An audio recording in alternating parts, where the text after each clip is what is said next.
Jarum jam sudah menunjukkan pukul 2 dini hari. Namun koridor rumah sakit ini tetap disinari cahaya fluoresen yang menusuk, menciptakan suasana dingin dan steril yang mencekam. Aku duduk sendirian di kursi plastik yang keras, merasakan setiap otot punggungku menjerit kelelahan setelah lebih dari 10 jam menunggu kabar suamiku, Bima, yang seharusnya menjalani operasi kecil. Bau antiseptik yang tajam seolah menusuk hidung, bercampur dengan aroma kopi basi dari mesin otomatis yang sudah lama tidak disentuh.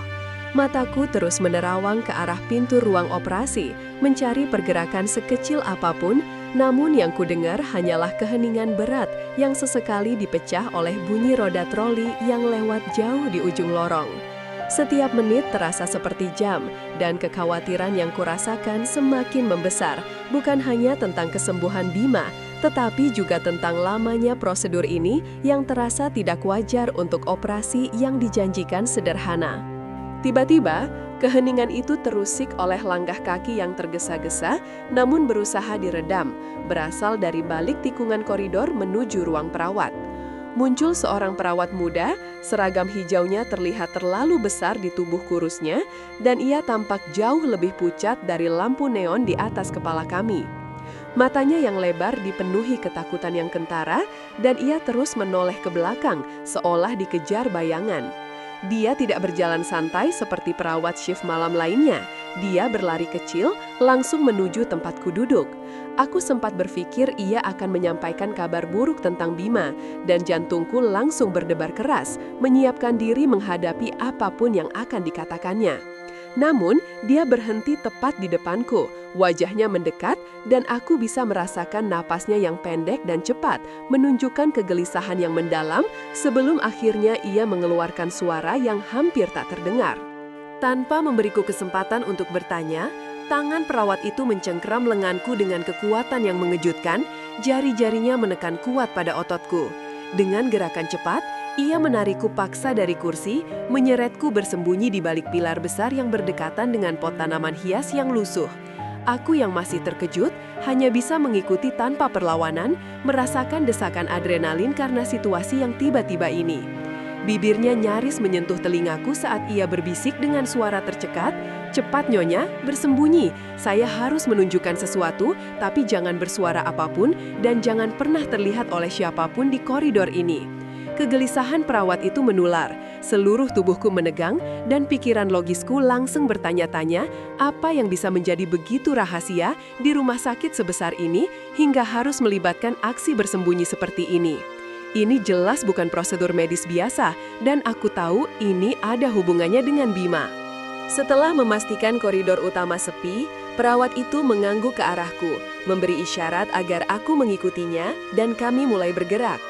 Dia membawa kami menjauhi area publik, menyusup melalui pintu bertuliskan khusus staf yang jarang digunakan, memasuki labirin koridor servis yang sempit dan gelap.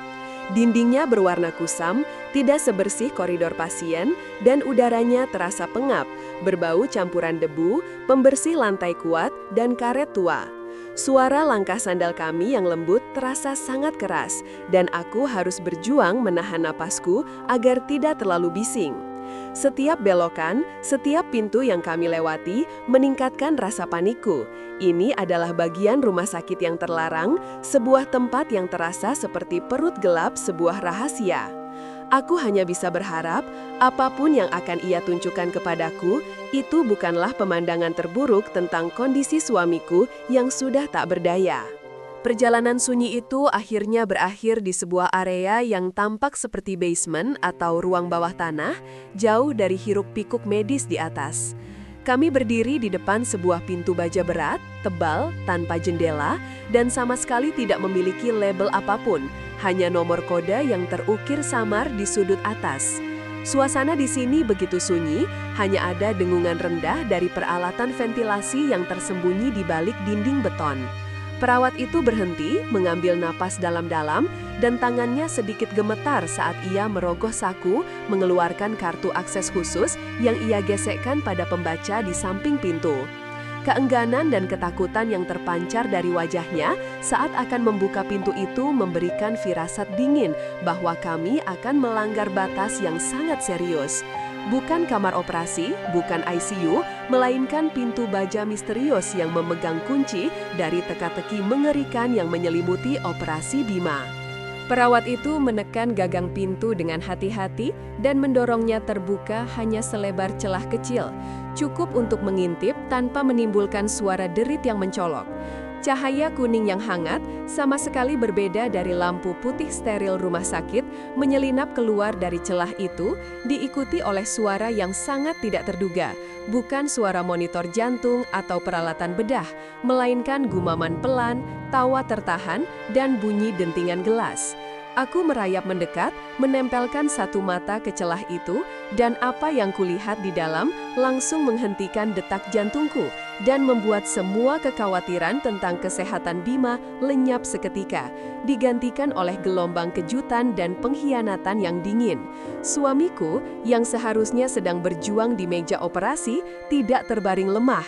Ia justru duduk tegak di sebuah meja bundar, berpakaian rapi, dan tengah asyik memainkan kartu di tengah tumpukan uang tunai yang menggunung, diapit oleh dua orang asing yang tampak seperti bandar judi. Jantungku serasa ditarik dari rongga, bukan karena kesedihan, melainkan oleh amarah dingin yang menusuk. Pemandangan di dalam ruangan itu terasa seperti tamparan keras di wajahku, membatalkan semua malam tanpa tidur dan air mata yang telah kuurai untuknya. Bima, suamiku, tidak hanya hidup dan sehat, ia tampak penuh energi, tertawa lebar saat ia mengumpulkan tumpukan uang kertas merah yang tebal. Ia mengenakan kemeja sutra gelap yang mewah, jauh dari pakaian pasien rumah sakit, dan rambutnya tersisir rapi, bukan dibotaki untuk persiapan bedah. Di depannya, ada piring penuh sisa makanan mewah dan botol minuman keras yang hampir kosong, menunjukkan bahwa operasi ini telah berlangsung cukup lama dan jauh dari kata steril. Aku memperhatikan cara ia mengocok kartu, gerakan tangannya cepat dan terlatih, gestur yang tidak pernah kutahu ia miliki. Rasa mual menjalar di perutku saat kusadari semua ini adalah sandiwara, sebuah penipuan yang melibatkan rumah sakit dan yang paling menyakitkan suamiku sendiri. Semua kekhawatiran medis yang kualami hanyalah latar belakang dari pertunjukan judi rahasia ini. Aku menarik napas tajam yang terlalu keras dan perawat yang berdiri di belakangku dengan cepat menekan punggungku, mendorongku menjauh dari pintu dengan panik senyap. Keheningan yang kubawa selama perjalanan tadi kini hancur oleh gemuruh kemarahan yang mendidih di dalam diriku, namun aku tahu aku tidak boleh membuat suara. Naluri untuk bertahan hidup masih kuat, aku membiarkan perawat itu menarikku mundur ke sudut gelap di dekat tumpukan linen kotor, tempat kami bersembunyi di balik bayangan yang diciptakan oleh pipa-pipa besar. Dari persembunyian ini, aku masih bisa mendengar dentingan gelas yang lebih keras, diikuti oleh sorakan Bima yang riuh, seolah ia baru saja memenangkan pot besar. Aku mencengkram erat lengan perawat itu, kuku-kukuku menancap di seragam putihnya, berusaha menahan tangisku yang mendesak keluar, bukan karena takut, melainkan karena rasa dipermalukan dan dikhianati yang amat sangat. Pikiranku berputar kencang, mencoba menyusun serpihan kebohongan ini. Bagaimana mungkin ia berbohong tentang hidupnya sendiri hanya untuk permainan kartu? Mereka menyebutnya ruang pemulihan khusus, bisik perawat itu. Suaranya hampir tidak terdengar karena ketakutan, sementara matanya terus mengawasi pintu baja seolah-olah ia bisa meledak kapan saja. Ia menjelaskan bahwa Bima, yang sebenarnya hanya menjalani prosedur minor, telah memasukkan kondisi kritisnya untuk mendapatkan asuransi besar dan sekaligus sebagai kedok untuk melunasi hutang judi besarnya pada orang-orang di dalam sana. Rumah sakit atau setidaknya beberapa staf kunci, termasuk dokter bedah yang seharusnya memimpin operasi, telah disuap untuk mempertahankan sandiwara ini, menyediakan fasilitas basement ini sebagai kasino rahasia. Perawat itu mengaku bahwa ia hanya bawahan yang terperangkap, diperintahkan untuk memastikan adaku tetap percaya bahwa Bima sedang berjuang untuk hidupnya di ruang operasi, dan bahwa ia hanya membawa adaku ke sini karena rasa bersalah yang tak tertahankan. Kehadiranku yang tiba-tiba telah membongkar jadwal rahasia Bima yang seharusnya bermain hingga subuh sebelum dipindahkan kembali ke ICU seolah-olah baru sadar dari bius total. Kami berdua terperangkap dalam komplotan penipuan yang melibatkan nyawa dan kredibilitas medis. Rasa malu yang panas, yang sempat mengancam akan merobek dadaku, kini mengeras menjadi gumpalan es yang dingin dan tajam. Aku menekan kuku-kukuku lebih dalam ke lengan perawat itu, bukan lagi karena ketakutan, melainkan sebagai penahan fisik agar aku tidak bergerak dan membuat suara yang bisa membongkar persembunyian kami. Air mata pengkhianatan itu tetap tersimpan, kering di belakang mataku. Bima tidak pantas mendapatkan satupun tetesan air mataku yang berharga. Pikiranku yang tadinya kacau balau, kini mulai menyusun strategi. Seolah-olah otakku yang kelelahan akhirnya menyadari bahwa ini adalah pertarungan, bukan kesedihan. Aku membiarkan mataku menyesuaikan diri dengan kegelapan, mempelajari setiap bayangan dan lekuk pipa di sekitar kami, sambil berulang kali melirik pintu baja tempat suara tawa Bima sesekali menusuk melalui celah. Ini bukan lagi tentang suami yang sakit. Ini adalah tentang kriminalitas yang terorganisir, dan aku harus keluar dari sini dengan selamat, membawa serta fakta-fakta yang bisa kubuktikan. Kita harus pergi, sekarang, desis perawat itu, suaranya bergetar hebat saat ia menarikku, mendesak agar kami segera meninggalkan tempat terkutuk ini, sebelum Bima atau salah satu temannya menyadari ada yang salah dengan jadwal mereka. Jantungku berdebar tak karuan, tapi akalku memaksa untuk memprioritaskan informasi. Aku mencengkram bahunya dan bertanya, berapa banyak? Siapa lagi yang terlibat? Dokter bedah itu, sudah berapa lama ia melakukan ini?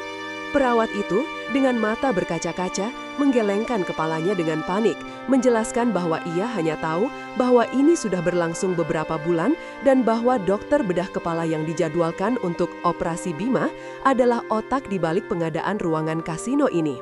Ia memohon pengampunan, berjanji untuk memberikan semua yang ia ketahui nanti, tetapi saat ini prioritas utama adalah menjaga agar kami berdua tetap hidup dan tidak menjadi korban berikutnya dari permainan kotor mereka. Aku mengangguk, menyadari kebenaran dalam kata-katanya. Informasi tidak berguna jika aku tertangkap di sini. Dengan hati-hati, aku melepaskan peganganku pada lengannya, dan kami mulai bergerak mundur, menggunakan dinding beton kasar dan pipa-pipa besar sebagai penutup. Udara di basement terasa dingin dan lembab, berbau disinfektan usang dan debu tebal, yang ironisnya membantu meredam suara sandal jepitku yang tipis. Setiap langkah terasa monumental, setiap derit lantai adalah alarm yang siap berbunyi, dan aku menahan nafas sampai dadaku terasa sakit, hanya untuk memastikan aku tidak mengeluarkan suara yang bisa didengar.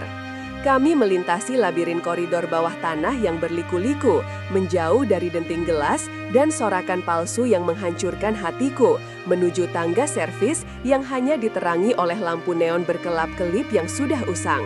Tujuanku sekarang adalah lantai atas, bukan untuk konfrontasi, melainkan untuk kebebasan dan untuk menyusun serangan balasan yang sah. Tangga servis itu adalah terowongan vertikal yang sempit, terbuat dari besi tua yang berkarat, dan setiap langkah kami di atas plat logam yang bergerigi menghasilkan derit yang tajam dan menusuk yang terasa seperti guntur di keheningan bawah tanah. Perawat itu memimpin, mengayunkan senter kecilnya yang cahayanya hanya mampu menerangi lapisan debu tebal yang melayang-layang di udara lembab. Kami bergerak lambat, lututku gemetar bukan hanya karena ketegangan fisik mendaki tanpa jeda, tetapi juga karena adrenalin yang masih mengalir deras. Aku terus memaksakan diri untuk tidak melihat ke bawah, membayangkan ruangan kasino itu masih berjarak beberapa meter di belakangku, menunggu untuk menelanku kembali. Aku memperhatikan punggung perawat itu, bentuk bahunya yang rapuh dalam seragam putih, dan aku menyadari bahwa kami berdua adalah korban dari sistem yang sakit ini. Dia kehilangan integritasnya demi keselamatan, dan aku kehilangan suamiku, bahkan sebelum aku tahu pasti bahwa ia telah hilang. Nafasku tersengal-sengal, tetapi aku menekan semua suara kecuali keheningan. Kami akhirnya mencapai pintu darurat di lantai dasar, yang mengarah ke koridor utilitas yang panjang dan kosong, jauh dari zona pasien yang ramai. Bau disinfektan di sini sangat tajam, bercampur dengan aroma deterjen cucian yang kuat dari tumpukan linen kotor di salah satu sudut. Kami berhenti sebentar.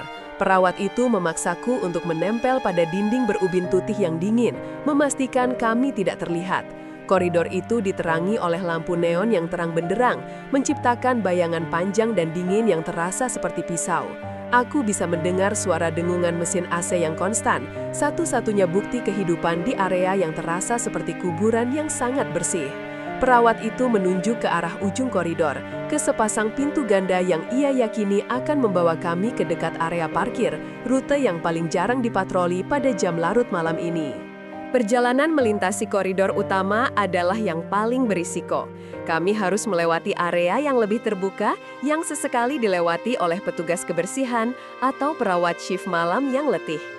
Aku berjalan dengan langkah yang disengaja dan terukur, mencoba terlihat seperti pengunjung yang sah yang sedang mencari toilet atau lift, meskipun pakaian batikku tidak cocok dengan suasana klinis yang steril. Kami berhasil mencapai lobi utama, sebuah ruangan besar yang dingin dengan lantai marmer mengkilap dan beberapa kursi tunggu kosong. Meja resepsionis di sudut tampak gelap, tetapi bayangan di dekat area vending machine menjadi perlindungan kami. Jantungku berdebar tak terkendali saat kami melintasi garis pandang langsung dari kamera keamanan kecil yang tersembunyi di atas pintu keluar otomatis. Aku menahan napas lagi, berharap keberuntungan dan kelelahan staf malam akan berada di pihak kami hanya beberapa meter lagi menuju udara bebas yang dingin dan janji akan keamanan sementara. Kami meluncur di balik bayangan mesin penjual otomatis dan beringsut ke dekat pintu keluar otomatis.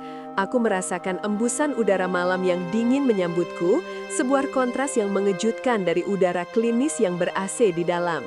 Pintu kaca geser itu terasa seperti batas antara kehidupan dan kematian, antara penangkaran dan harapan, tetapi juga sebagai sebuah titik terekspos yang berbahaya. Tepat saat perawat itu menyentuh panel di samping pintu untuk membukanya, sebuah bunyi klik yang pelan terdengar, diikuti oleh cahaya hijau kecil yang berkedip di atas pintu, sinyal bahwa pintu itu siap terbuka, namun juga sinyal potensi bahaya yang akan segera terwujud. Aku menahan napas, setiap serat ototku tegang menunggu pintu itu terbuka dengan desisan hidrolik yang keras, yang rasanya seperti deru petir di keheningan malam itu. Bayangan kami membentang panjang dan terdistorsi di lantai marmer yang mengkilap di bawah cahaya lampu sorot pintu keluar, membuat kami terasa seperti sasaran yang jelas. Aku menoleh sejenak, melirik kamera pengawas kecil, bertanya-tanya apakah alarm sudah berbunyi di ruangan tersembunyi jauh di dalam labirin rumah sakit ini, dan apakah kami akan dikejar dalam hitungan detik setelah melangkah keluar. Pintu itu berdesis terbuka, dan kami melesat keluar ke udara malam yang lembab, yang langsung terasa lebih berat dan kental dibandingkan udara steril di dalam. Udara terasa beraroma aspal basah setelah hujan sore, dan bau alami ini jauh lebih melegakan daripada bau disinfektan yang menusuk hidung. Kami berada di area penurunan penumpang yang sepi, langsung berhadapan dengan area parkir yang luas, gelap, dan sebagian besar kosong, hanya diisi oleh beberapa mobil yang terparkir jauh di bawah bayangan pohon besar. Perawat itu mencengkeram lenganku dengan erat, tidak memberi waktu bagiku untuk memproses kebebasan sesaat itu, dan langsung menarikku. "Cepat, ke sana," bisiknya, mendesakku ke arah sebuah van putih yang tampak biasa. Tiba-tiba, sebuah sinar lampu jauh menyapu area itu, berasal dari tikungan jalan raya yang menuju ke rumah sakit, membuat bayangan mobil di dekat kami menari-nari dan membuat jantungku mencelos. Rasa panik memuncak. Perawat itu tidak ragu. Ia menarikku ke belakang van itu, membuka kuncinya dengan remote kecil, dan mendorongku masuk ke kursi belakang yang dingin dengan desakan yang tegas dan tanpa kompromi. Pintu van itu terbanting menutup di belakangku, memutus kami dari suara dengungan rumah sakit dan ancaman yang ditinggalkan di sana, memberiku perlindungan yang dingin dan sementara. Aku tidak segera duduk tegak, aku hanya meringkuk di sudut kursi, mencoba mengatur napas yang tersengal-sengal dan membiarkan adrenalin yang memompa mereda. Jantungku masih berdebar-debar liar, tetapi perlahan rasa takut yang memuncak mulai digantikan oleh kelelahan yang luar biasa dan rasa dingin yang menusuk hingga ke tulang. Perawat itu dengan cepat menyalakan mesin, cahaya dashboard hijau lembut menyinari wajahnya yang tegang dan memantul dari seragamnya. Ia tidak menoleh ke belakang saat mobil mulai bergerak perlahan, berbelok keluar dari area parkir menuju kegelapan jalan raya yang sunyi. "Kita harus keluar dari kota sebelum fajar menyingsing," katanya. Suaranya pelan dan serak, nadanya memberi perintah. Aku akhirnya menemukan suaraku meskipun terdengar seperti bisikan yang jauh dan lemah. "Kenapa? Kenapa kau melakukan ini semua?" tanyaku. Menatap punggungnya yang diselimuti seragam skrap rumah sakit, bertanya-tanya mengapa orang asing ini mempertaruhkan segalanya untukku dan apa janji yang mendorongnya bertindak sejauh ini. Perawat itu menoleh ke spion sekilas, membiarkan cahaya jalan yang sesekali melewati van, menyentuh matanya yang berkantung. Ia menarik napas dalam-dalam, suaranya kini terdengar lebih tegas meskipun tetap pelan. "Aku tidak melakukan ini untukmu secara pribadi," katanya. Nadanya jujur dan menyakitkan. "Aku melakukannya karena ini adalah hal yang benar. Ada hal-hal yang terjadi di rumah sakit itu yang ditutupi oleh uang dan kekuasaan. Dan suamimu, dia adalah bagian dari semua itu, meskipun mungkin dia tidak menyadarinya sampai terlambat." Dia berhenti sejenak, fokusnya kembali ke jalan yang gelap, mencengkram kemudi dengan erat. Aku merasakan lonjakan energi, campuran antara harapan dan kengerian saat ia mengucapkan kata-kata itu. "Aku punya bukti, bukti yang tidak bisa kubawa keluar melalui jalur resmi tanpa membuat diriku sendiri atau orang lain terbunuh." Ia melanjutkan, suaranya bergetar karena emosi yang tertekan. "Kau adalah satu-satunya kesempatan yang kupunya untuk membawanya keluar dari sana dan mengungkap kebenaran yang mengerikan ini sebelum mereka berhasil menutupinya selamanya." Kami melanjutkan perjalanan dalam keheningan yang panjang, hanya dipecahkan oleh dengungan ban van di atas aspal dan suara jangkrik yang samar dari luar. Setiap sentimeter jarak yang kami tempuh menjauh dari rumah sakit terasa seperti napas lega yang rapuh, tetapi juga meningkatkan kecemasan tentang tujuan kami yang tidak diketahui. Aku mengamati perawat itu dari belakang, mencoba memetakan keseriusan situasinya dari bahasa tubuhnya.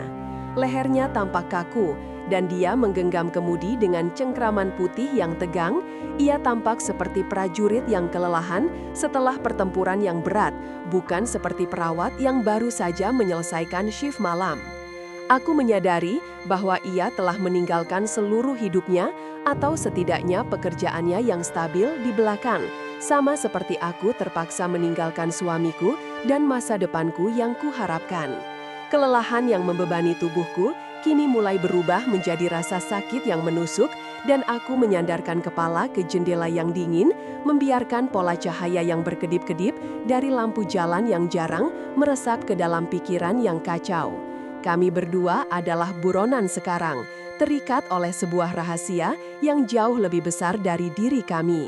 Setelah beberapa menit yang terasa seperti berjam-jam, perawat itu tiba-tiba mengulurkan tangan kirinya tanpa melepaskan pandangan dari jalan. Gerakannya cepat dan terarah, menandakan bahwa ia ingin ini terjadi dengan cepat dan tanpa perhatian. Di telapak tangannya terdapat sebuah benda kecil, sebuah flash drive USB berwarna abu-abu gelap, ukurannya sangat mungil sehingga mudah disembunyikan. "Ambil ini," katanya, suaranya nyaris berbisik di atas suara mesin. "Ini adalah data yang kucuri dari server rumah sakit. Isinya detail keuangan, catatan penelitian yang dibungkam, dan komunikasi terenkripsi dari beberapa orang penting yang mencoba memanipulasi situasimu." Rasa takut yang baru muncul menggantikan rasa lelahku. Benda kecil itu terasa sangat berat saat aku mengambilnya, seperti sebuah batu bata yang terbuat dari tanggung jawab yang mematikan. Aku menyembunyikannya ke dalam saku tersembunyi di balik lipatan batikku, merasakan gesekan kain dingin itu.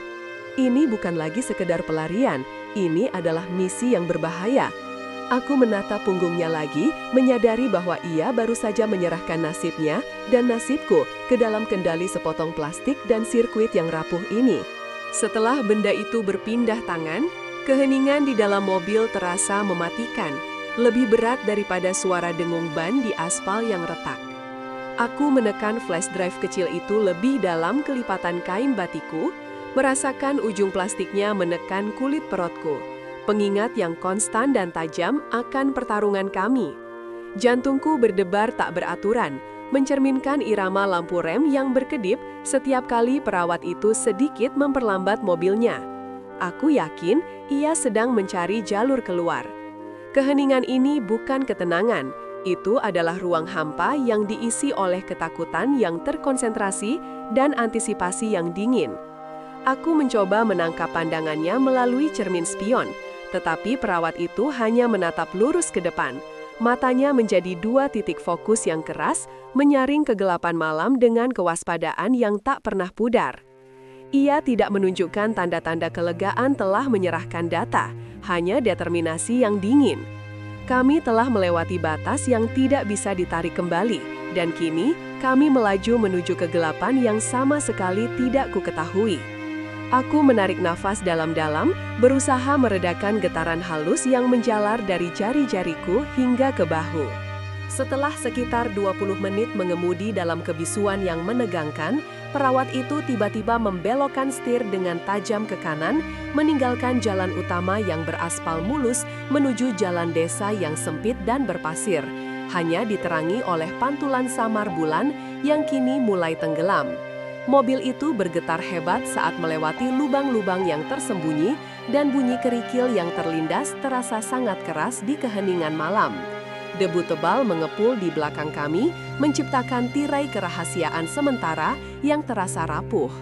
Ia mengurangi kecepatan hingga mobil itu hampir merayap dan akhirnya berhenti total di samping sebuah pos ronda tua yang sudah bobrok dan ditumbuhi lumut tebal, jauh dari jangkauan lampu jalan manapun.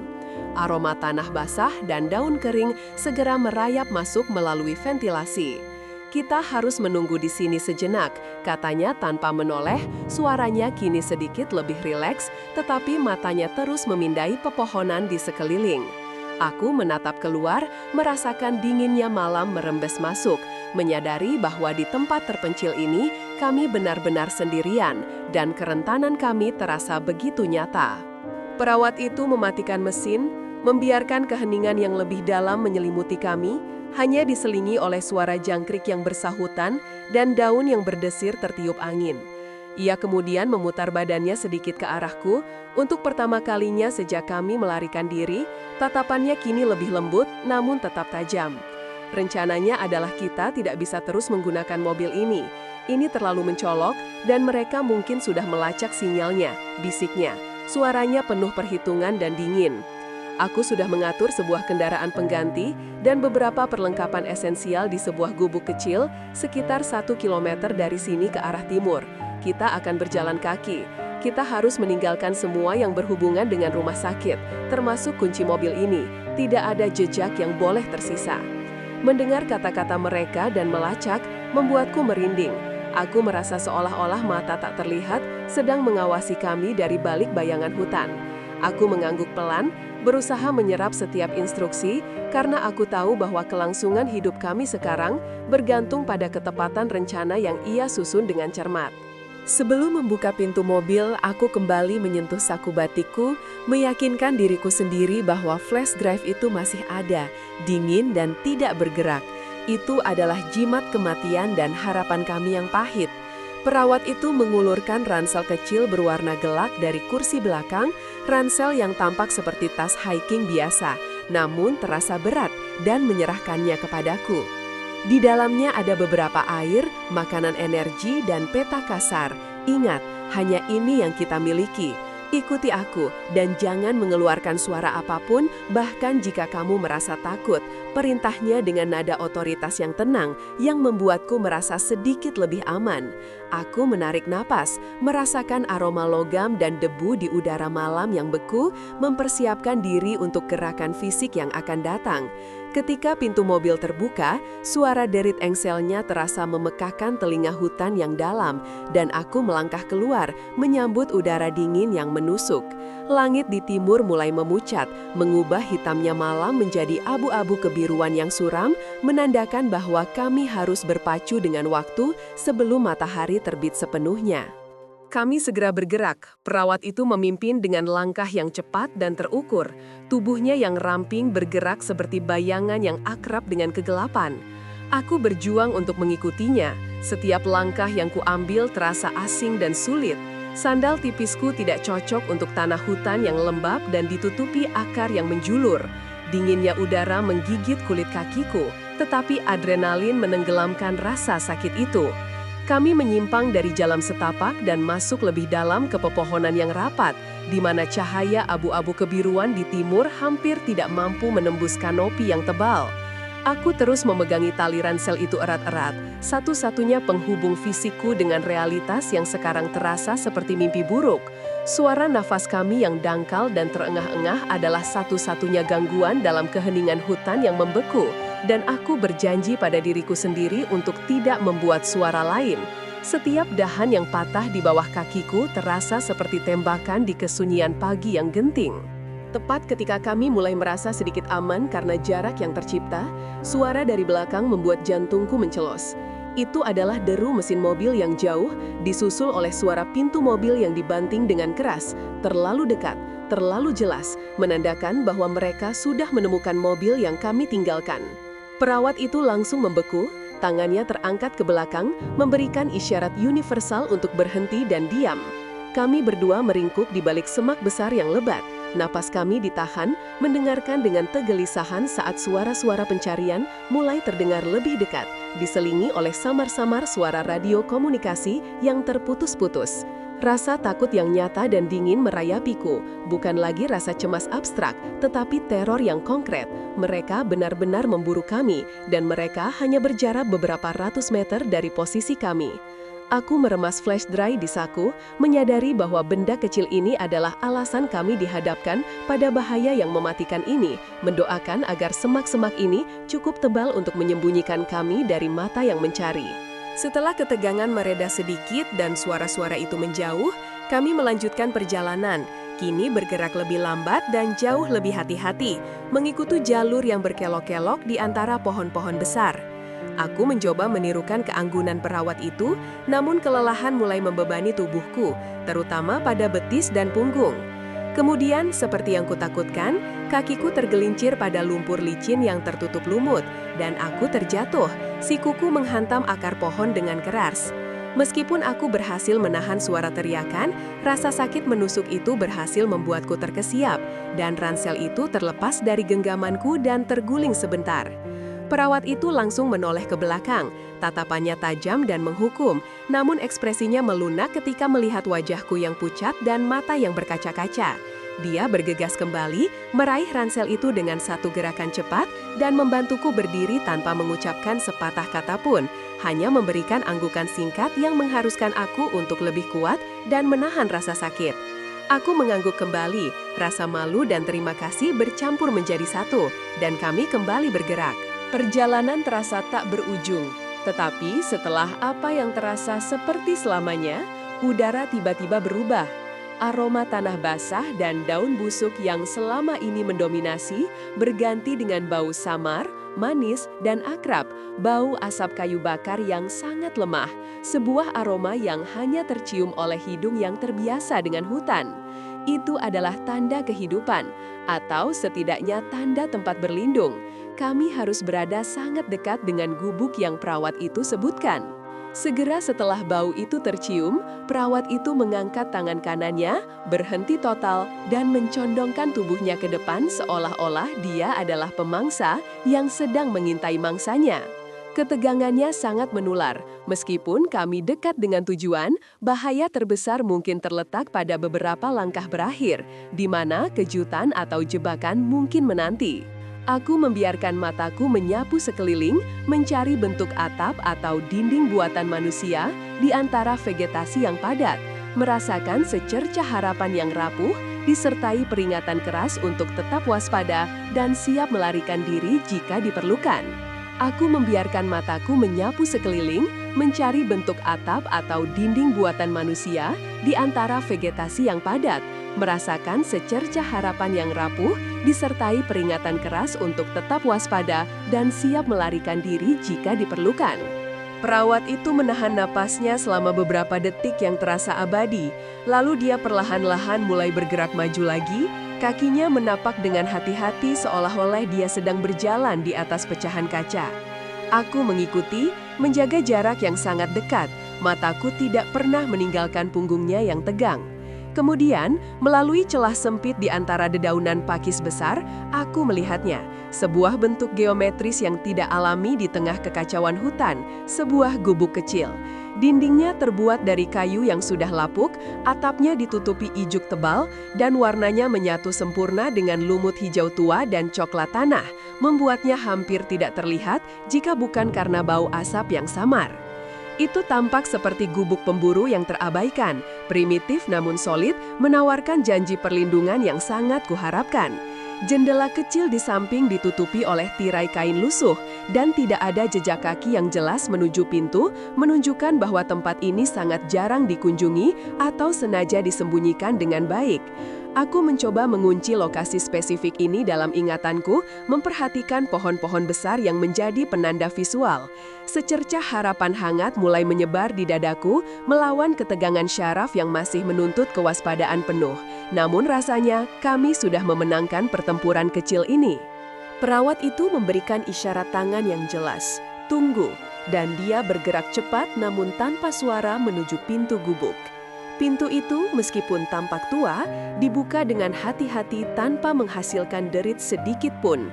Dia pasti sudah melumasi engselnya sebelumnya, sebuah detail yang menunjukkan perencanaan yang luar biasa.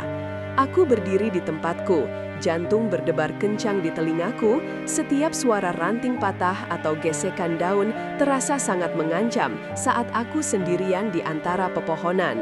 Bayangan dan suara hutan terasa 10 kali lebih berbahaya tanpa kehadiran perawat di sisiku, dan aku tidak berani bergerak sedikit pun, hanya mengandalkan pendengaranku untuk memastikan dia aman di dalam. Rasa ketidakberdayaan yang tiba-tiba melandaku. Aku hanya bisa mempercayai perawat itu sepenuhnya saat ini. Tidak ada opsi lain kecuali kembali ke hutan yang tak kenal ampun. Setelah beberapa saat yang terasa seperti keabadian, perawat itu muncul kembali dari kegelapan pintu, memancarkan aura bersih, tidak ada bahaya yang terlihat di dalamnya. Dia mencondongkan tubuh sedikit dan memberi isyarat padaku untuk masuk secepatnya, tetapi tetap berhati-hati, dan aku segera mematuhi perintah itu. Begitu aku melangkah masuk, aroma gabungan dari kayu basah, asap tipis yang menyenangkan, dan sesuatu yang mirip dengan minyak kayu putih langsung menyambutku, jauh lebih baik daripada bau lumpur dan keringat. Ruangan itu sangat kecil dan gelap, hanya cukup menampung satu tempat tidur sederhana yang dilapisi tikar pandan tua di satu sudut, sebuah meja kayu yang kasar, dan tungku kecil berbahan bakar kayu yang sedang meredupkan nyala apinya, memancarkan sedikit kehangatan dan cahaya redup. Perawat itu segera menutup dan mengunci palang pintu. Tindakannya cepat dan sistematis, seolah-olah ini adalah ritual yang telah ia lakukan berulang kali setiap kali tiba. Dia kemudian menyalakan lampu minyak kecil yang tersembunyi di sudut, cahaya kuningnya yang hangat menghilangkan kegelapan dan memperlihatkan interior dengan lebih jelas. Aku melihat beberapa kantong beras tergantung di balok, serta beberapa botol air dan persediaan obat-obatan dasar, menyadari bahwa tempat ini disiapkan bukan hanya untuk satu malam, melainkan untuk pelarian yang berkepanjangan. Meskipun tempat itu sangat sederhana dan miskin, rasanya seperti surga yang tersembunyi, kontras tajam dengan kekejaman hutan di luar, tempat yang didedikasikan sepenuhnya untuk bertahan hidup. Perawat itu menoleh padaku, matanya tertuju pada sikuku yang membiru dan mulai membengkak karena benturan dengan akar pohon. Ekspresi wajahnya serius dan fokus. Tanpa berkata-kata, dia mengambil salep pendingin dan sepotong kain bersih dari ranselnya yang berharga, yang tampaknya berisi segala sesuatu yang mereka butuhkan. Saat dia membersihkan luka dan membalutnya dengan gerakan cekatan dan lembut yang menunjukkan profesionalisme medisnya, rasa sakit yang menusuk itu perlahan mereda, digantikan oleh sensasi lega yang dingin. Dia menatap mataku, tidak marah lagi tetapi penuh peringatan. "Istirahat, jangan bersuara, tidak ada lampu lagi setelah ini," bisiknya dengan suara serak yang hampir tak terdengar. Bahkan di tempat terpencil ini, dia menjaga volumenya tetap rendah. Dia kemudian menuju ke arah tempat tidur, isyarat yang tidak bisa ditolak oleh tubuhku yang kelelahan dan terasa sakit di mana-mana. Saat aku berbaring, membiarkan punggungku tenggelam ke dalam kekerasan tikar, aku merasakan gelombang emosi yang tertahan selama berjam-jam, rasa takut, kelelahan, dan rasa syukur yang luar biasa yang hampir membuat air mata menggenang di mataku. Untuk pertama kalinya sejak lari dari rumah sakit, aku membiarkan diriku sepenuhnya rileks, tahu bahwa setidaknya untuk beberapa saat, aku aman di bawah pengawasan ketatnya. Saat aku mencoba menyesuaikan diri dengan tikar yang keras dan udara lembab yang berbau lumut dan tanah basah, aku mengamati perawat. Dia telah memadamkan lampu minyak, membiarkan kegelapan hutan yang pekat merayap masuk, hanya menyisakan sedikit cahaya bulan yang remang-remang yang berhasil menembus celah-celah dinding papan. Dia tidak tidur. Dia duduk di dekat pintu, punggungnya tegak lurus, memegang parang kecil di pangkuannya. Sebuah benda yang tidak pernah aku lihat dia bawa sebelumnya. Sikapnya yang tenang namun waspada itu adalah selimut keamanan yang lebih tebal daripada selimut apapun. Aku bertanya-tanya, mengapa seorang perawat, seseorang yang seharusnya berada di rumah sakit dengan peralatan steril, harus menjalani kehidupan seperti ini, bersembunyi di hutan dengan senjata di tangannya. Dedikasi dan risiko yang diambil untukku terasa begitu besar, begitu tidak dapat dijelaskan, sehingga otakku yang lelah tidak mampu memprosesnya sepenuhnya. Rasa kantuk yang mematikan mulai menyelimutiku, perlahan-lahan menghapus kekejaman dunia luar, dan satu-satunya hal yang tersisa sebelum aku benar-benar tertidur adalah siluetnya yang gelap dan tak bergerak, penjaga setia yang menjanjikan pagi hari. Tengah malam, aku terbangun oleh suara yang sangat halus, mungkin hanya ranting patah atau gesekan daun di atap alang-alang. Jantungku langsung berdebar kencang. Respons tubuhku terhadap trauma masih sangat sensitif. Aku menahan napas, membiarkan mataku menyesuaikan diri dengan kegelapan absolut di dalam gubuk. Meskipun tidak ada cahaya, aku bisa merasakan kehadirannya. Perawat itu tidak bergerak dari posisinya. Dia adalah patung kewaspadaan. Aku tidak berani bergerak atau membuat suara sekecil apapun. Takut suaraku akan menarik perhatian yang tidak diinginkan dari luar. Keheningan yang terjadi setelah suara itu terasa lebih berat dan lebih mengancam daripada kebisingan apapun. Itu adalah keheningan yang penuh dengan potensi bahaya yang mengintai di balik dedaunan tebal. Aku berbaring di sana selama yang terasa seperti selusin jam, mendengarkan detak jantungku yang keras dan mengamati siluetnya yang tidak berubah. Sebuah pengingat bahwa perlindungan ini sangat rapuh, hanya dipertahankan oleh tekad perawat yang tak tergoyahkan. Akhirnya rasa kantuk yang dalam namun cemas menarikku kembali ke alam tidur di bawah pengawasan ketatnya. Akhirnya fajar menyingsing, bukan dengan letupan cahaya yang dramatis, melainkan dengan pencerahan yang lambat dan malu-malu mengubah kegelapan menjadi warna abu-abu kebiruan. Begitu cukup cahaya untuk melihat detail di dalam, perawat bergerak.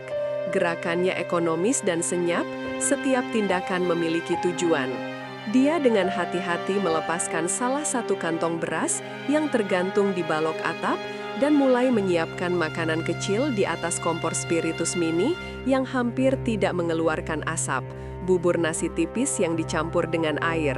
Aroma samar beras yang dimasak dan tanah lembab memenuhi udara. Dia tidak pernah berbicara, hanya sesekali menatapku untuk memastikan aku bangun dan siap. Tatapan matanya yang lelah namun tegas menyampaikan rencana. Kita harus makan dan kita harus segera bergerak. Tidak ada ruang untuk berlama-lama. Perlindungan ini hanyalah persinggahan, bukan tujuan akhir. Aku bangkit, merasa sendi-sendiku kaku tetapi dengan kekuatan baru, menyadari bahwa setiap menit yang kita habiskan di sini meningkatkan risiko penemuan, dan bahwa kita harus melanjutkan pelarian panjang yang tak terhindarkan. Aku menerima mangkuk kecil bubur nasi itu, yang panasnya hanya sedikit melegakan, dan mulai makan dengan gerakan yang kaku. Rasanya hambar, hampir tanpa garam, tetapi bagi perut yang kosong, itu terasa seperti hidangan mewah dan kebutuhan penting untuk kelangsungan hidup. Perawat itu makan dengan kecepatan yang sama terukurnya, matanya tidak pernah benar-benar meninggalkan celah-celah di dinding gubuk yang terbuat dari anyaman bambu. Dia tidak terburu-buru, namun setiap suapan terasa seperti tenggat waktu yang tak terucapkan. Energi yang dimasukkan harus segera digunakan. Keheningan di antara kami bukan lagi keheningan yang penuh dengan ketakutan malam sebelumnya, melainkan keheningan yang penuh dengan rencana dan kesadaran yang dingin tentang apa yang harus dilakukan.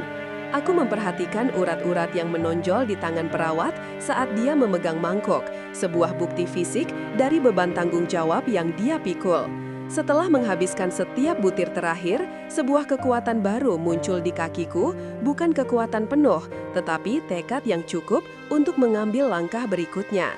Rasa terima kasih yang mendalam dan tanpa kata melintas di antara kami. Dia memberikan makanan, dan aku sekarang siap untuk mengikutinya sekali lagi menuju ketidakpastian.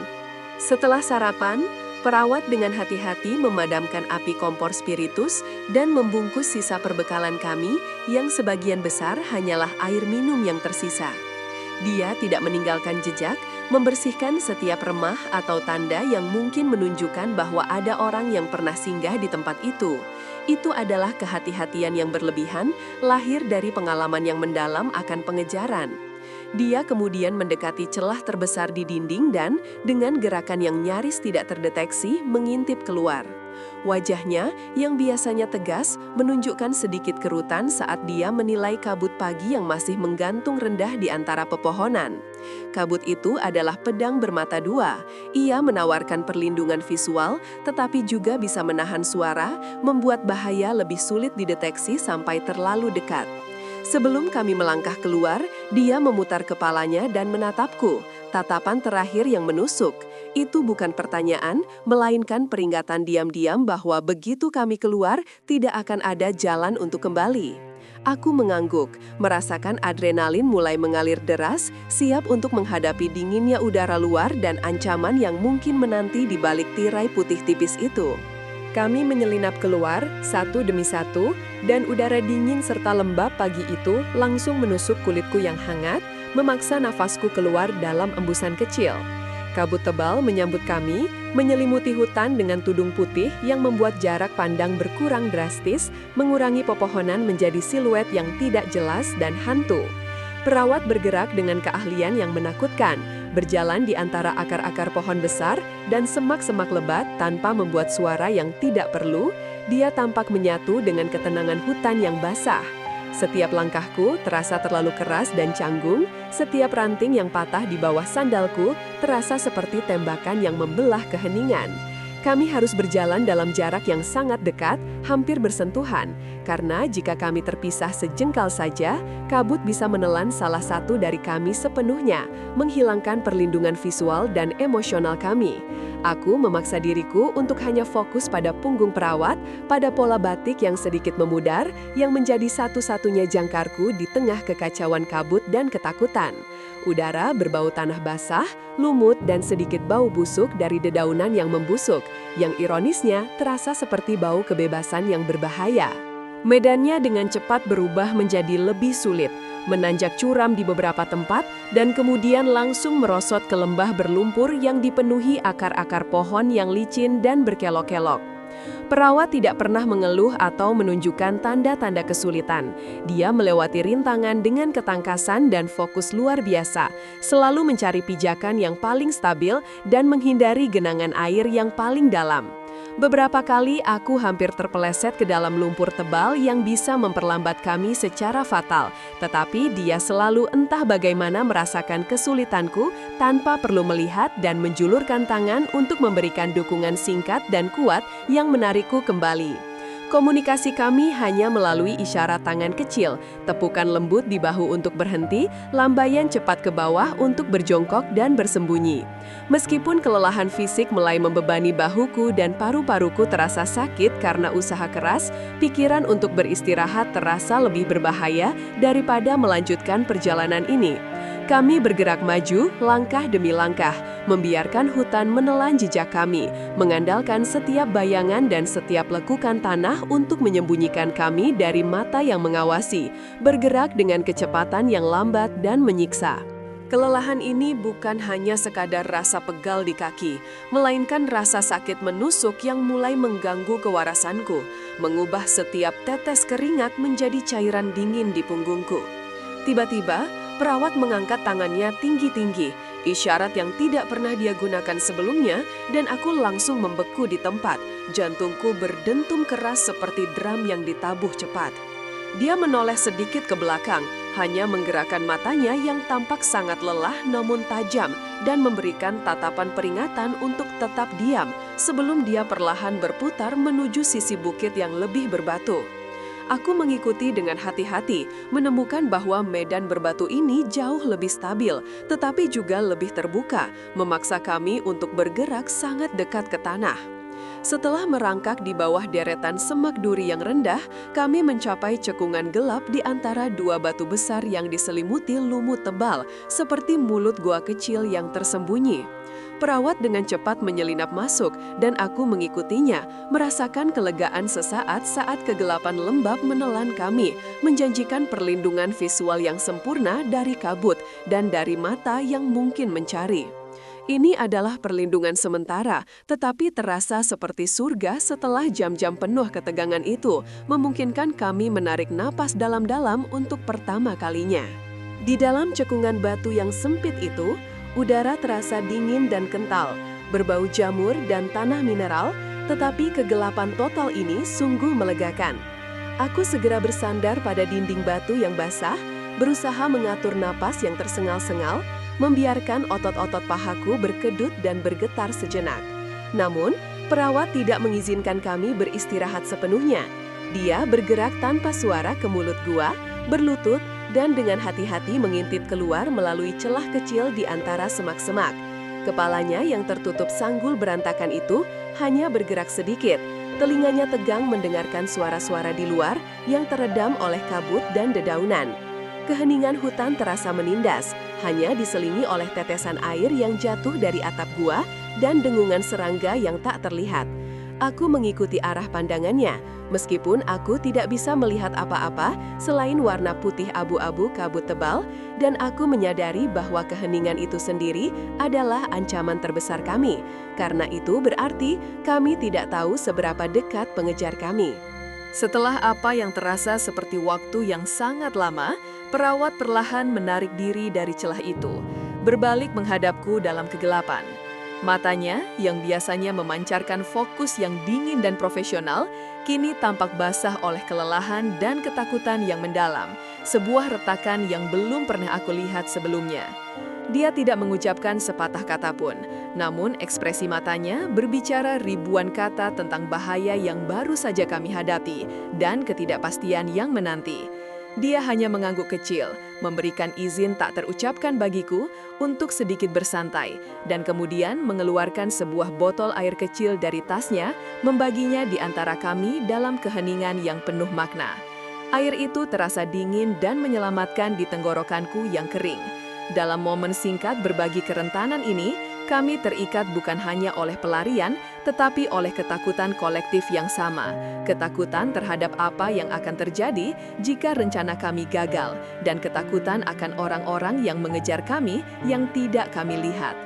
Saat kami mendapatkan kembali sedikit kekuatan, perawat bergerak lagi, kali ini mengeluarkan sesuatu yang kusut dan tampak usang dari saku rahasia di dalam lipatan batik yang dia kenakan.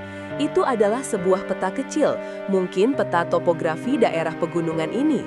Dia meratakannya dengan hati-hati di lantai gua yang sedikit lebih kering, menggunakan ujung kukunya untuk menunjuk ke berbagai jalur dan simbol yang tidak aku mengerti. Peta itu basah di beberapa bagian dan tinta beberapa garisnya mulai luntur, menunjukkan betapa berharga dan rapuhnya benda itu. Aku mendekat, mencoba memahami strategi yang dia isyaratkan. Jarinya menelusuri jalur yang berkelok-kelok, berhenti sebentar di persimpangan yang ditandai dengan lingkaran kecil. Dia menunjuk ke satu titik, lalu ke arahku, mengisyaratkan bahwa titik itulah tujuan kami selanjutnya. Meskipun dari cara dia menghela napas pelan, aku tahu bahwa jaraknya masih jauh. Peta itu, meskipun usang, adalah harapan kami satu-satunya, jembatan antara kekacauan pelarian ini dan janji keselamatan yang masih terasa sangat jauh. Mereka mempelajari peta itu lebih jauh, dan keheningan di antara kami kini terasa lebih berat daripada sebelumnya, diisi dengan perhitungan cermat terhadap risiko yang tak terhitung. Perawat menelusuri garis kontur yang semakin rapat dengan ujung kukunya, yang aku tahu melambangkan peningkatan elevasi yang sangat curam. Aku melihat ke bawah, mencoba menafsirkan simbol-simbol yang samar-samar dan memudar di atas kertas yang hampir robek itu.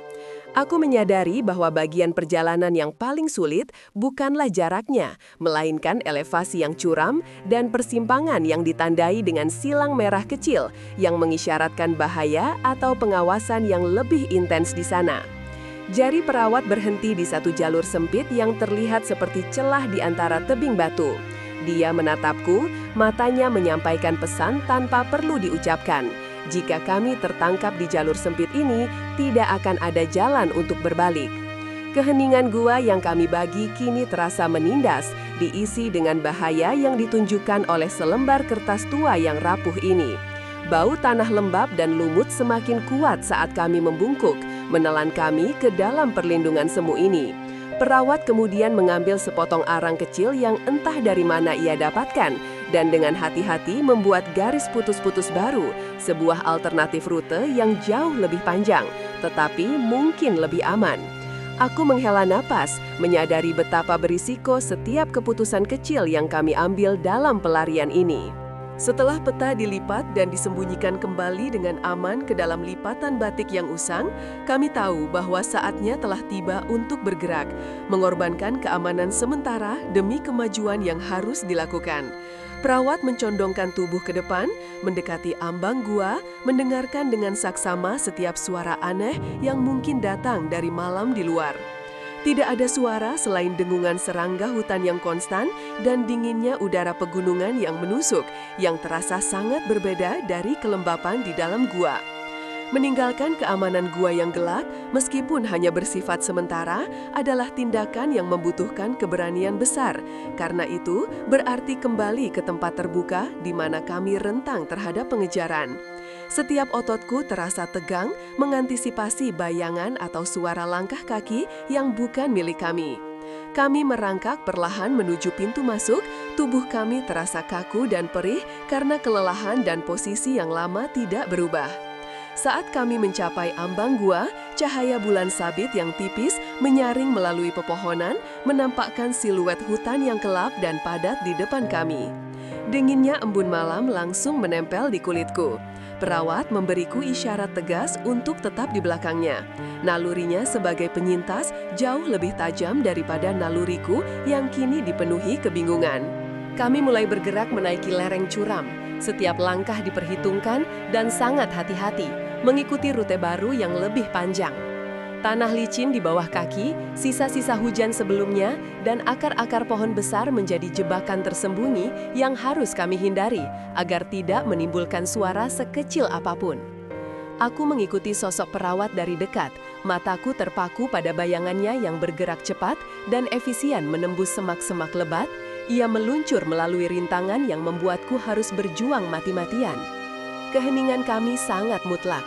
Hanya desahan nafas kami yang dangkal dan gesekan kain batik pada dahan-dahan kecil yang memecah keheningan hutan yang mencekam. Aku berpikir tentang suamiku dan bagaimana hanya beberapa hari yang lalu aku hidup dalam kenyamanan yang aman dan kini aku merangkak dalam kegelapan yang lembab dikejar-kejar oleh bayangan yang tidak aku pahami. Ini terasa seperti mimpi buruk sinematik yang absurd, bukan kenyataan. Aku tersandung sebentar pada batu yang longgar, dan jantungku berdebar kencang saat batu itu menggelinding. Perawat menoleh dengan cepat, tatapan tajamnya memperingatkanku untuk lebih memperhatikan pijakan.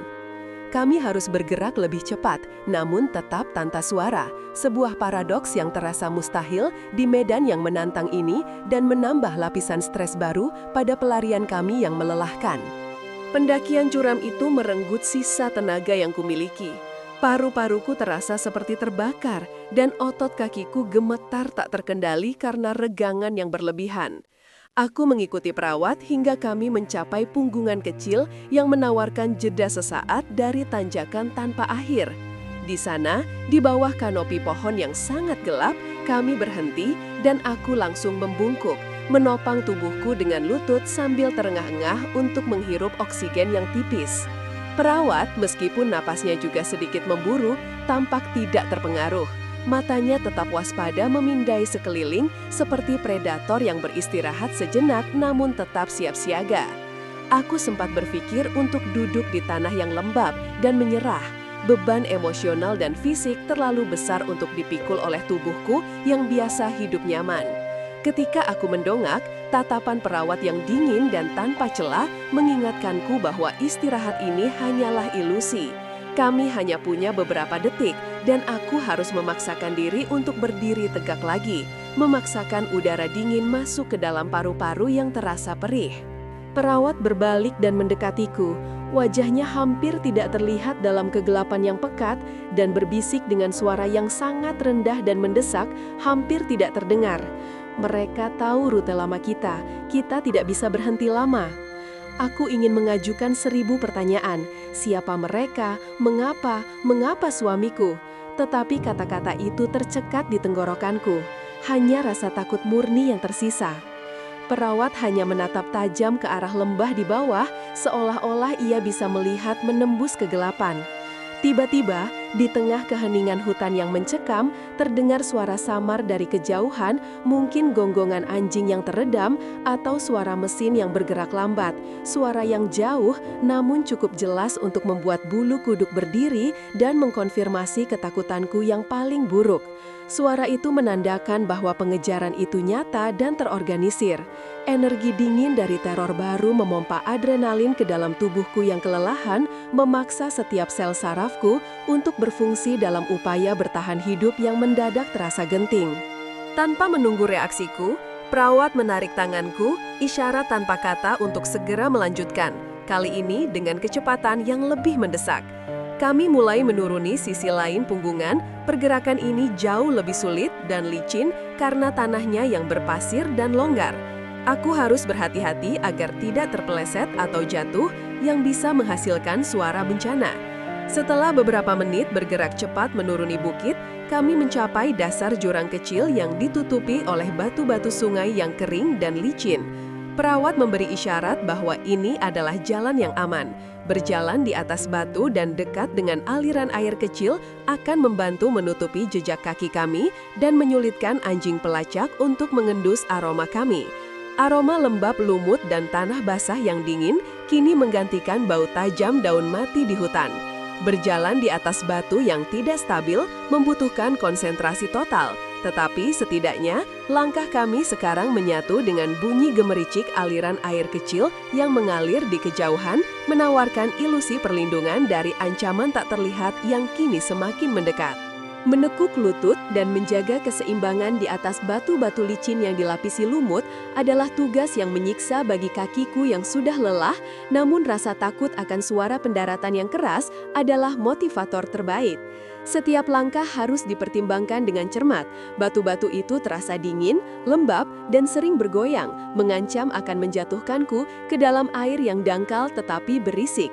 Perawat berjalan di depan dengan ketangkasan yang menakutkan. Kakinya seolah tahu persis di mana harus menapak, sementara aku tertinggal beberapa langkah. Seluruh perhatianku terfokus pada bunyi gemericik air yang sesekali kuhasilkan. Aku mencoba menyamakan ritme langkahku dengan gemericik sungai kecil itu, berharap irama alami tersebut dapat menenggelamkan setiap kesalahan kecilku. Sebuah usaha yang membutuhkan konsentrasi fisik dan mental yang luar biasa. Meskipun aroma lembab lumut dan tanah basah menawarkan pelindung sensorik dari penciuman anjing, paranoidku tetap tinggi. Aku terus membayangkan mata tajam yang mengawasi dari puncak tebing di atas atau langkah kaki yang terorganisir di belakang kami. Keadaan ini memaksa semua indraku bekerja melampaui batas normal, mengubah setiap detik menjadi pertarungan melawan keheningan yang mengancam. Tiba-tiba, perawat berhenti di depan sebuah celah sempit yang terbentuk oleh dua bongkahan batu sungai raksasa yang saling berimpitan. Hanya menyisakan ruang kecil seukuran tubuh untuk dilewati atau disembunyikan. Dia memberi isyarat tangan yang cepat dan tegas untuk segera merangkak masuk, memaksa kami menempel erat pada dinding batu yang dingin, tersembunyi sepenuhnya dari pandangan atas. Di dalam celah gelap itu, bau tanah basah bercampur dengan bau mineral dari batu, menciptakan udara pengap yang memperburuk kecemasanku. Saat kami menahan nafas dan jantungku berdebar kencang di tulang rusukku, suara ancaman yang samar tadi kini terdengar jauh lebih jelas. Itu bukan hanya gonggongan, tetapi suara berat mesin diesel yang bergerak pelan di jalan setapak di atas tebing. Kemungkinan besar kendaraan roda 4 atau bahkan truk kecil yang digunakan untuk transportasi tim pengejar. Getaran samar transmisi suara melalui tanah membuat batu tempat kami bersembunyi terasa hidup, seolah-olah kami sedang bersembunyi di dalam telinga raksasa yang mendengarkan kehancuran kami. Dan ketegangan menjadi mencekik karena kami tahu mereka hanya beberapa meter di atas kepala kami. Dalam kegelapan yang sesak itu, dengan bunyi mesin yang menggerus di kejauhan, aku merasakan air mata dingin bercampur dengan keringat di pelipisku. Perawat, meskipun dekat, terasa seperti sosok yang asing. Matanya yang lelah namun penuh tekad, menatap kosong ke arah celah keluar, seolah memproyeksikan lintasan pelarian masa depan tanpa memancarkan rasa takut. Aku mencondongkan tubuh sedikit ke arahnya, rasa dingin batu menembus kain batikku yang tipis. "Kenapa? Kenapa rute lama?" bisikku, suaraku nyaris tidak lebih dari hembusan nafas, penuh keputusasaan yang tertahan. Aku perlu tahu mengapa suamiku terperangkap dalam jaringan konspirasi yang begitu dalam, hingga kami harus melarikan diri dari pemburu yang begitu kejam dan terorganisir, dan mengapa rute yang mereka ambil adalah sesuatu yang sudah diantisipasi oleh musuh. Perawat tidak langsung menjawab, tetapi gerakan kecilnya, mengencangkan cengkeramannya pada lenganku, mengungkapkan lebih banyak daripada kata-kata, mengkonfirmasi bahwa rute lama itu adalah jalur pelarian krusial yang seharusnya tidak diketahui oleh kedua belah pihak dan bahwa ada pengkhianat di balik jalur pelarian tersebut. Perawat itu meremas lenganku, cengkeraman jarinya begitu kuat hingga aku merasakan sakit menembus kulitku, mengalihkan sedikit perhatianku dari teror mesin di atas. Dia mencondongkan tubuh lebih dekat lagi, dan aku bisa mencium bau antiseptik samar bercampur dengan keringat dingin di pakaiannya. "Rute lama ya?" bisiknya. Suaranya sangat serak, tetapi itu direncanakan. Kami tahu mereka akan mengharapkannya.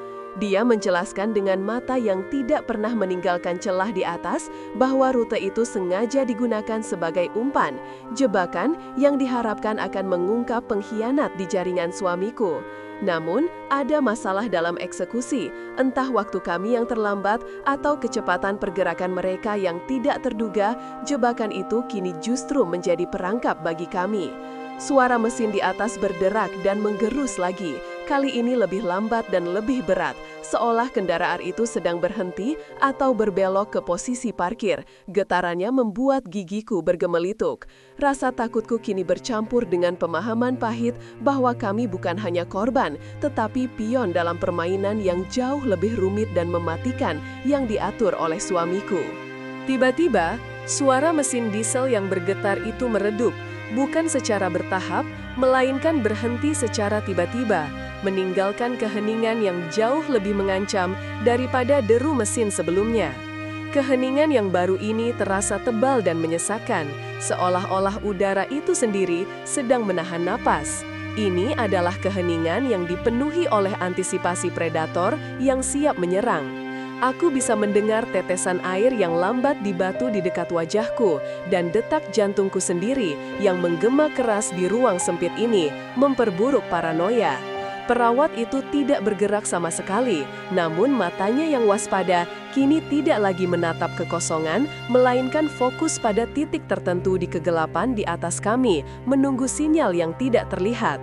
Perlahan, dengan gerakan yang nyaris tak terlihat dan tersembunyi dari pandanganku, dia menggeser tangannya dari lenganku ke pergelangan tangannya, di mana aku melihat bayangan logam kecil yang berkilauan di lipatan kain batiknya. Benda itu terlihat seperti pisau lipat kecil atau alat tajam, dan tindakannya itu menunjukkan bahwa jika keadaan memaksa, dia siap menggunakan kekerasan untuk melindungi kami. Saat kami membeku, mendengarkan langkah kaki yang mungkin terdengar di atas, kami merasakan pergeseran kecil di atap batu. Sedikit hujan kerikil dan debu kering jatuh dari celah tipis di atap batu, tempat kami bersembunyi, mengenai wajah dan rambutku seperti hujan remah-remah, membuatku refleks menahan napas. Kehadiran para pengejar kini bukan lagi dugaan, tetapi kepastian yang fisik. Mereka ada di sana, bergerak di tepi jurang, mungkin sedang mencari jejak kaki atau memeriksa bibir tebing. Bau asap knalpot yang samar bercampur dengan bau tanah yang khas dari sepatu bot mulai merembes masuk ke dalam celah yang pengap. Aku tanpa sadar mengangkat tangan untuk menutupi mulutku, takut bahwa tarikan napas yang terlalu keras pun bisa mengkhianati posisi kami. Perawat itu menggunakan ibu jarinya perlahan-lahan menuju ke arah celah di dasar, celah yang tampak menuju ke bawah ke dalam kegelapan yang lebih dalam dan curam. Dia memberikan isyarat halus bahwa begitu kebisingan di atas mereda, atau bahkan sebelum itu, kami harus bergerak, tidak keluar, tetapi jauh ke dalam perut tebing yang dingin dan tidak terjamah.